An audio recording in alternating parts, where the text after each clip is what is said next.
Spinal cord injury के बाद paralysis patients recover हो सकते हैं? क्या वो वापस से अपना वॉकिंग पैटर्न फॉलो कर सकते हैं? क्या वो खुद से उठ के चल फिर सकते हैं या नहीं? आज हम इस वीडियो में यही सब डिस्कस करेंगे। Hello everyone, myself doctor Sanskriti and आज इस वीडियो में हम डिस्कस करेंगे all about spinal cord injury. बहुत बार पैरालिसिस पेशेंट्स की क्वेरी होती है, कंसर्न होता है कि मैम हमें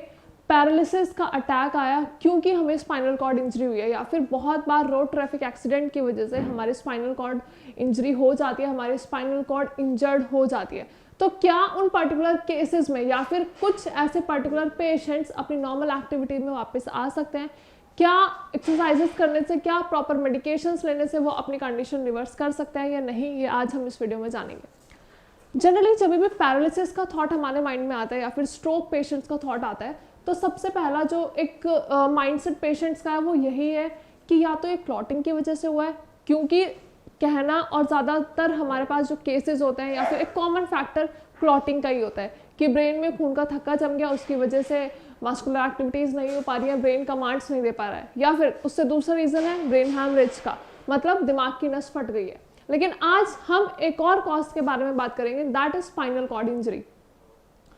अब बात करते हैं कि स्पाइनल कॉर्ड इंजरी में भी कौन सा पार्ट, क्योंकि आप सभी को पता है स्पाइनल कॉर्ड बहुत ही ज़्यादा एसेंशियल, बहुत ही ज़्यादा इंपॉर्टेंट रोल प्ले करती है हमारी बॉडी में, और बहुत सारे ऐसे सीवियर एब्नॉर्मल चेंजेस भी हमारी बॉडी में आ जाते हैं because of spinal cord injury. तो अगर ध्यान रखने वाली बात यह है कि अगर आपको चोट ऊपर के हिस्से में लग रही है, मतलब लाइक सपोज आपको फिगर में दिख रहा होगा स्पाइनल कॉर्ड है, अगर स्पाइनल कॉर्ड के ऊपर वाले हिस्से में प्रॉब्लम हो रही है तो उसकी वजह से क्या हो सकता है, या फिर रोड ट्रैफिक एक्सीडेंट में अगर एकदम से हिट हुआ है आपकी अपर बैक पे, मतलब अपर स्पाइनल कॉर्ड पे, तो उसकी वजह से बहुत सारे सिवियरिटी चेंजेस आ सकते हैं आपकी बॉडी में, और साथ साथ आपको पैरालिसिस, टेट्राप्लेजिया या फिर क्वाड्रिप्लेजिया हो सकता है, मतलब आपके चारों लिम्स अफेक्ट हो सकते हैं, आप टोटली बेड रिडन हो सकते हैं। लेकिन हाँ, अगर हम बात करते हैं कि हमारे स्पाइनल कॉर्ड के नीचे वाले हिस्से में अगर इंजरी हुई है तो उसकी वजह से क्या होगा, उसकी वजह से इफेक्ट आएगा सारा हमारे पैरों पे, मतलब हमें पैराप्लेजिया होने के चांसेस होते हैं।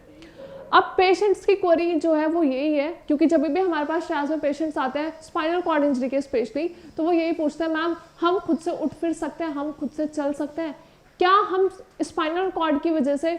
जिंदगी भर बेड पे ही तो नहीं लेटे रहेंगे? क्योंकि ये हम सभी को पता है कि स्पाइनल कॉर्ड एक बहुत वाइटल रोल प्ले करती है हमारी वॉकिंग में, हमारे पोस्चर में, हमारी शिफ्टिंग्स में। आप जब भी अभी मैं बैठी हूँ लाइक सपोज यहाँ पे, अभी मैं उठूंगी तो हमारी एब्डोमिनल मसल्स में, हमारे स्पाइनल कॉर्ड में एक स्लाइट प्रेशर पड़ता है, क्योंकि सारी एक्टिविटीज हमारी वहीं से परफॉर्म हो रही होती है। लेकिन अब समहाउ रोड ट्रैफिक एक्सीडेंट की वजह से या फिर कोई भी इन्फेक्शन की वजह से आपकी स्पाइनल कॉर्ड इंजरी हो गई है, तो उसकी वजह से क्या होता है, पैरालिसिस होता है।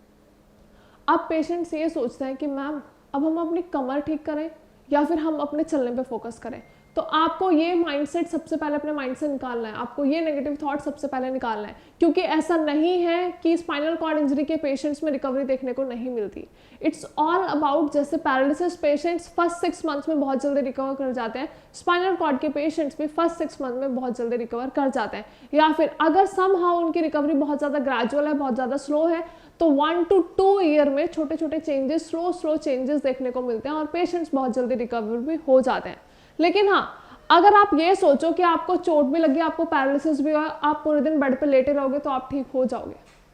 क्योंकि जैसा कि मैंने पहले भी आपको बताया स्पाइनल कॉर्ड इंजरी बहुत ही ज़्यादा सीवियर इंजरी होती है, तो आपको बहुत सारे प्रिवेंटिव मेजर्स, बहुत सारे प्रिकॉशंस लेने होंगे। वो कौन से प्रिकॉशंस है ये अभी हम डिस्कस करते हैं। सबसे पहले एक्सरसाइजेस,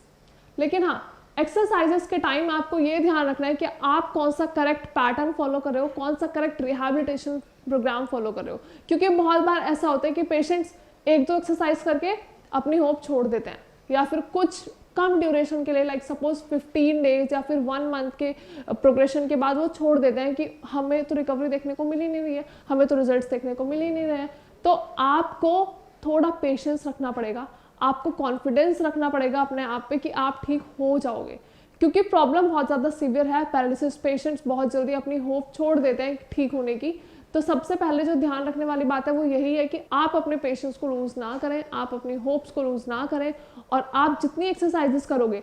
लेकिन ध्यान रखने वाली बात क्या है कि कौन सी एक्सरसाइज कर रहे हो, कितनी ड्यूरेशन के लिए कर रहे हो, क्या वो एक्सरसाइज क्वालिटेटिव है, क्या वो आपके अंदर रिकवरी लेके आ रही है या नहीं लेके आ रही, और आप पर्टिकुलरली कितने सेट्स कर रहे हो, मतलब कितने रिपीटेटिव एक्सरसाइजेस कर रहे हो। क्योंकि जब हम एक्सरसाइजेस बार बार रिपीट करते हैं तो उससे क्या होता है, एक मैकेनिज्म डेवलप होता है, दैट इज न्यूरोप्लास्टिसिटी।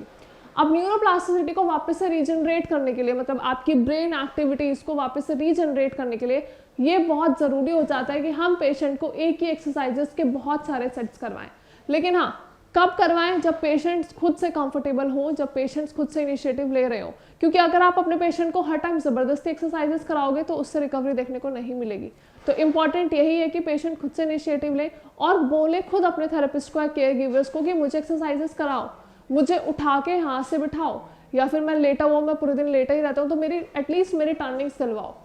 लेकिन आपको being a therapist, being a care giver, ये ध्यान रखने की जरूरत है कि ऑलरेडी पेशेंट की बैक हर्ट हुई है, मतलब स्पाइनल कॉर्ड इंजरी है, तो आपको बहुत ही केयरफुली, बहुत ही slowly and gradual exercises perform करवानी है। क्यों? ताकि आपके बैक पे कोई जर्क ना आए, साथ साथ आपके पोस्चर में कोई प्रॉब्लम ना आए और पेशेंट को बहुत ज़्यादा सीवियर पेन ना हो। क्योंकि जब भी पेशेंट्स को बहुत ज़्यादा पेन होता है तो वो इरिटेटेड हो जाते हैं, लेथार्जिक हो जाते हैं, उन्हें ऐसा लगता है कि हम नहीं कर रहे एक्सरसाइज,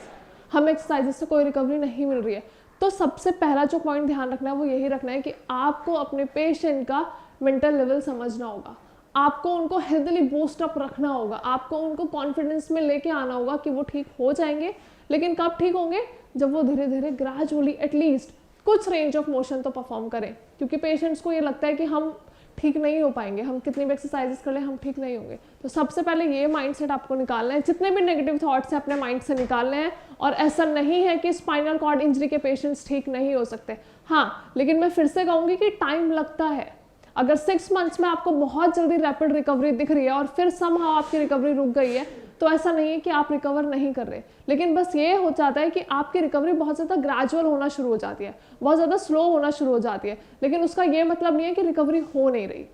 तो पेशेंट्स प्लीज अपनी मेडिकेशंस, अपनी डाइट एज वेल एज अपनी एक्सरसाइजेस को रिपीटेटिव तरीके से एंड क्वालिटेटिव तरीके से फॉलो करें, ताकि आपको बेस्ट रिजल्ट्स मिले एंड बेस्ट रिकवरी मिले एंड जल्दी से जल्दी आप खुद से एक्टिवली वॉक कर पाओ। क्योंकि पेशेंट्स को लगता है कि वो वॉक कर ही नहीं पाएंगे,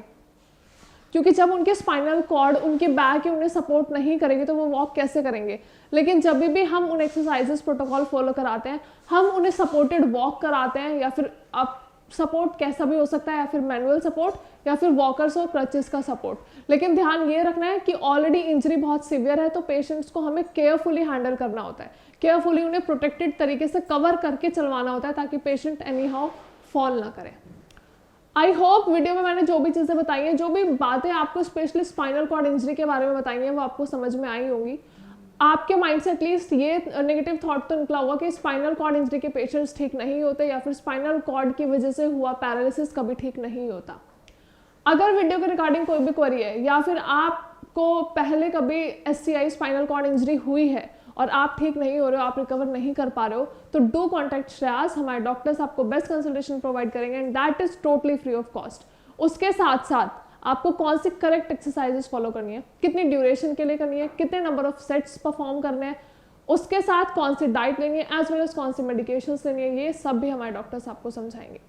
अगर फिर भी आपको कोई क्वेरी है तो आप नीचे कमेंट सेक्शन में भी अपनी क्वेरी मेंशन कर सकते हैं और अपनी रिपोर्ट्स भी हमारे डॉक्टर्स के साथ शेयर कर सकते हैं। I assure you,